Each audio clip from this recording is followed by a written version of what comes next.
আজকে মাছের ডিমের পাতুরি, রসুন কুচি, এই যে পেঁয়াজ কুচি, আর একটু আদা বাটা, একটু টমেটো বাটা, একটু লবণ, সামান্য হলুদ, একটু জিরে গুঁড়ো, লঙ্কা গুঁড়ো দিয়ে ভালো করে মাখিয়ে নেব। অল্প একটু সরষা তেল দিয়ে দেবো, তারপরে পাতায় দেব কুমড়ো পাতা দিয়ে মাছের ডিমে পাতুরি। একটু তেল মাখিয়ে নিলাম, ওর মধ্যে দিয়ে দেব,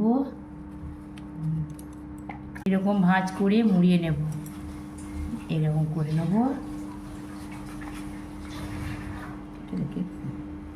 সবগুলো মুড়িয়ে নিতে হবে। ফ্রাই প্যানে তেল দেব, একটা করে ফ্রাই প্যানে বসিয়ে দেব। সুতোগুলো সব খুলে নিলাম, পাতুরি হয়ে গেল। যদি ভালো লাগে লাইক করুন।